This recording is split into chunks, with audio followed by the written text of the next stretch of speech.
hope you're doing well. Welcome back to another video. In today's video, I'm going to be doing a few reviews for some witch adjacent books that I've read recently, and most of them I really enjoyed.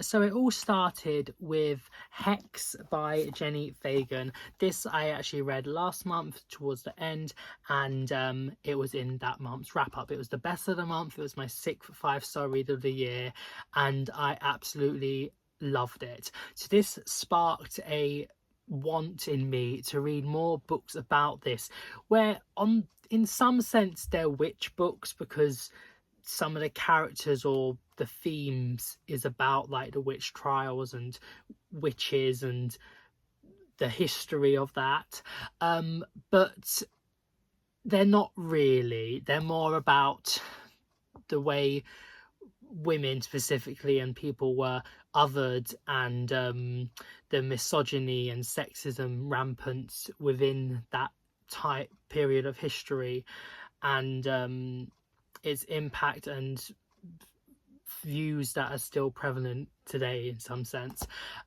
So yeah, I have 5 to talk about. The first I will start off with is Hex. This is a really short novella, I would call it. It starts with Iris coming from 2021 and visiting the prison cell of Gaelis Duncan in 1591 in Edinburgh. And Gaelis is a young woman who was tried and executed for being a witch, and Iris is here to accompany her on her final night, and Gaelis talks about her trial and sort of what went down really, and the way she was sort of made to be this witch person, and the confession was brought out of her by torture and horrific things being done to her.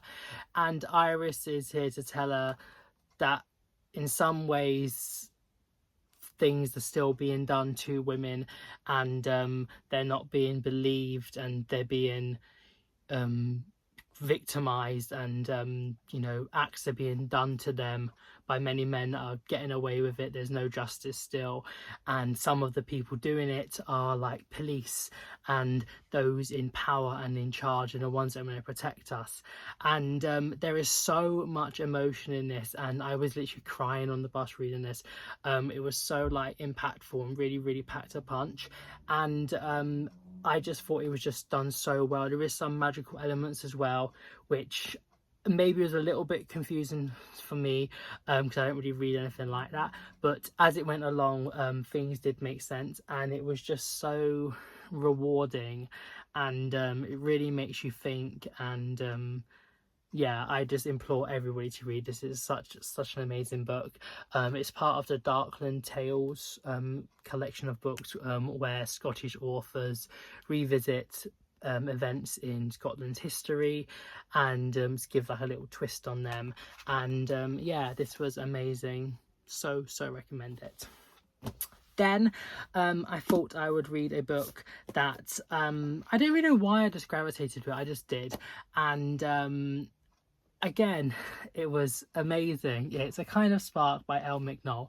I'm not 100% sure on the star ratings for the rest of these books, because I haven't like fully pondered my thoughts yet, but this is probably a 4.75 stars, maybe possibly a 5. This was, again, it was amazing. It is a middle grade book. In it we're following Addie. She is autistic. I don't know her actual age in it, but she's, I believe, like at the early years of secondary school. And she is learning about the witch trials of the fictional town of Juniper, which I believe is not that far out from Edinburgh in the like geography of the book. And her teacher is horrible. She doesn't like understand the needs of Addie, and she just thinks that she's just a problem child, and is so violent in her hatred of this young girl.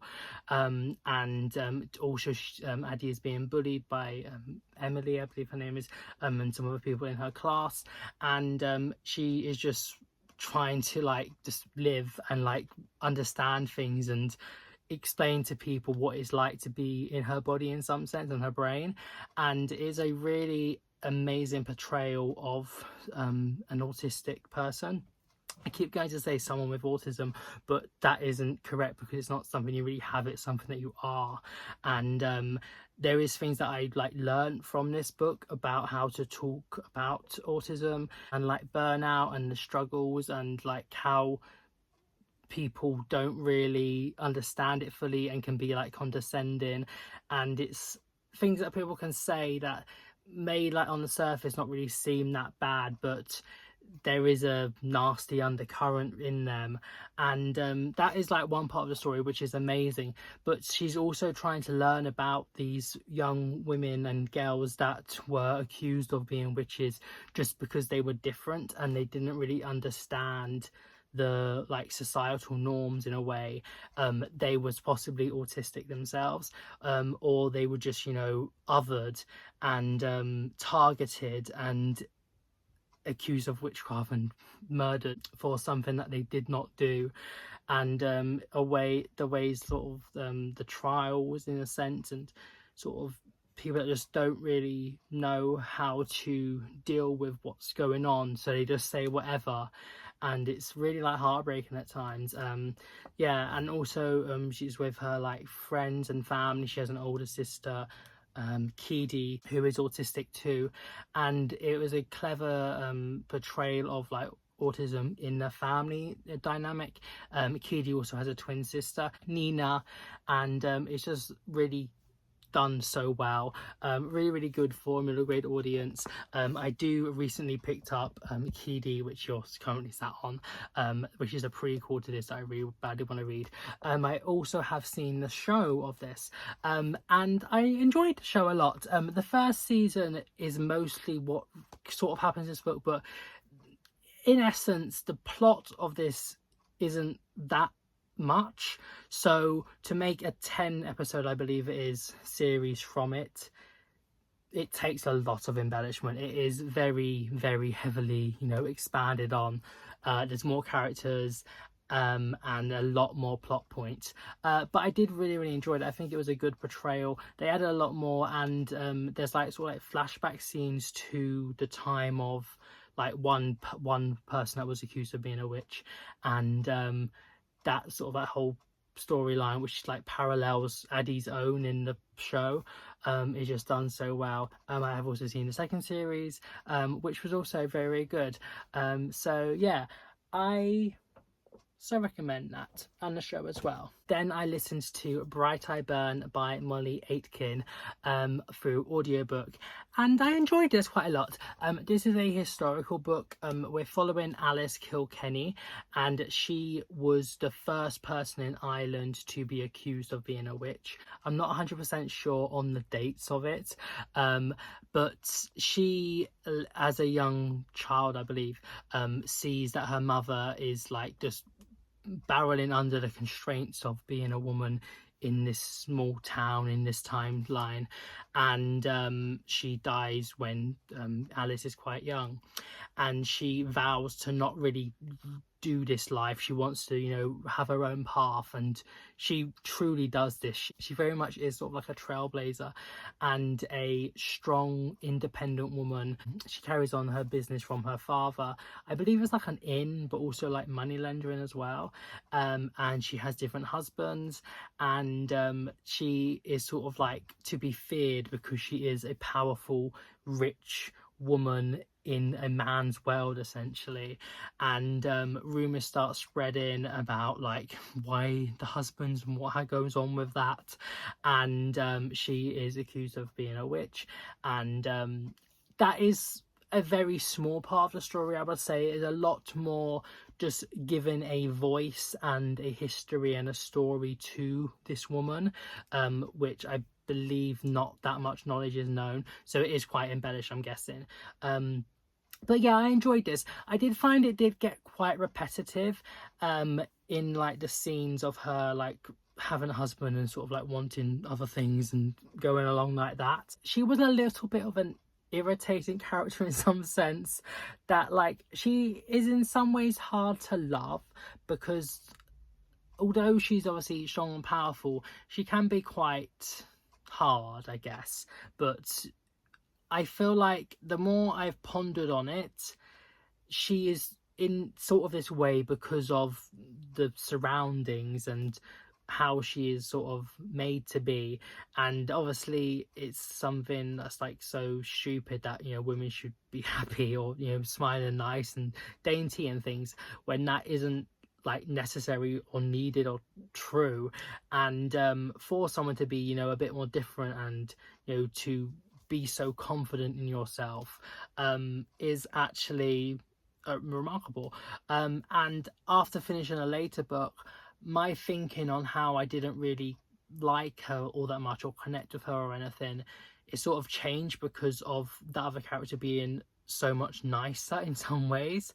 But then when I think of it, that doesn't really play into the fact that she was accused of being a witch just because she was a woman and she was powerful and she was, you know, rich. But it's still a huge injustice and unnecessary and, you know, bad that this happened to her. It has nothing to do with like really who she was. I'm not 100% sure for what star rating I'll give this. I'm putting it down as a 3 for now, but it may change. I would recommend it. It is written well. It just wasn't maybe my favourite. Next I read a poetry book. This is Witch by Rebecca Tamas. I only got this year and I was so super excited about it, and I just thought it was going to be amazing. Alas, it wasn't. It's hard to explain what the poems are about, but they're sort of like, take the concept of the witch and the time from the witch trials, and there's different sort of ones. There's sort of like ones that are like spells, which are like written sort of like quite sparse, and then there's ones that are like can I find one, like witch and the devil, witch government, and then they sort of interchange. They have like a few of them and then a few of the spell ones, witch Mars and like stuff like that. And these, from my undertaking, they sort of span through history from sort of like the trial-y sort of times, going more like modern times, and they were mostly fine. The spell ones are again mostly okay, but a lot of it personally was quite difficult to understand or very negligible, really. A lot I didn't really get from this book. I think maybe I need to be more versed in poetry or how to, you know, understand it and unpick things, but I was sort of just like reading words and nothing was really like coming up at me. I would say Witch Europe was my favorite one, and then also Witch After I think was quite good, which sort of like in some ways follows on from that, but it's a bit more like modern. And the interrogation ones were okay, but yeah, I think I'm probably gonna give this a 2.25. It's a shame. I think there, for some people you could get more out of it, or a lot more out of it, but for me it just was very incomprehensible.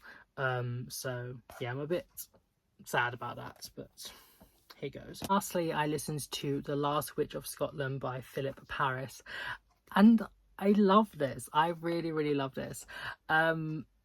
It started out maybe a little bit slow, and especially I guess for the middle bit actually is a bit more slower, and I didn't know if I was fully like ingrained with it because I was listening to it whilst doing other things. I had quite a stressful like few weeks, but as it went on, and specifically towards the end, I just got so invested with these characters, and I was listening to it in the bath and I was literally like, floods of tears were coming.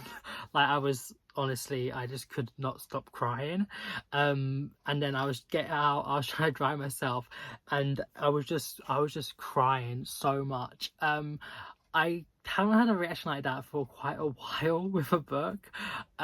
It's honestly, it's not like the most upsetting. I just think like, I guess also a lot of has been on my mind, but it just held my heart. I think for this I'm probably gonna give a 4.75 or maybe even a 5. It's this is following the story, or I mean a very embellished tale in some sense, of the last woman to be accused of witchcraft in Scotland and the whole of Britain. Ayla and her mum Janet. It starts with Ayla's father going into a fire to save a woman's child, and he dies in that fire, and Ayla goes in and tries to help him, but she gets like quite severe burns on her hands and feet and other parts of her body. And then it goes a few years later, and her and her mother move to Lough, a small Highlands town, I believe, near Inverness. And they've been there for about 2 years. And then a new, like, temporary, like, priest comes, and he, for some reason, takes like quite a dislike to them. Ayla visibly has scars on her, and in a way, it's a portrayal of people that have been disfigured, viewing them as, you know, something bad and different and weird because they don't look the same as everybody else.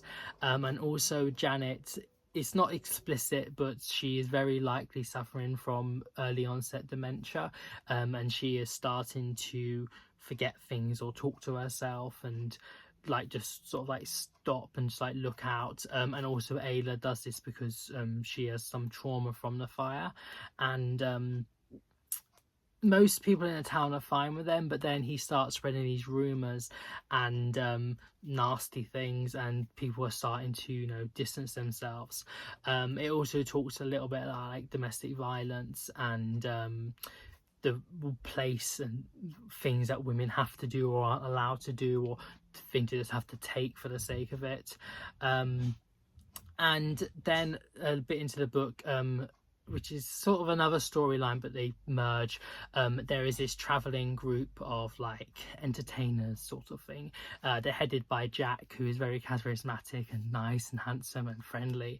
And in Edinburgh, first of all, one member of the group saves this young girl from probably being raped and murdered by a group of men, and then later on there sort of like is a kerfuffle, and I believe it's Jack, but maybe one of the other ones kills someone, so they have to like flee, so they go to this small town, and they start like intertwining with the lives of Ayla and Janet, and they're, for this time in their life, they're being filled with, you know, happiness and passion and friendship and love, and it's so beautiful to see.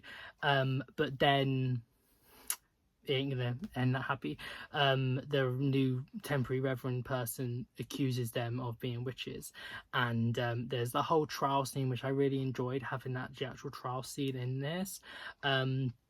And then the aftermath of that. So yeah, I'm not really going to say anything else, but it just made me so emotional. I just couldn't believe that these such lovely people that really were doing no wrong whatsoever, but had this done to them because they were different and they were othered, and it just broke my heart.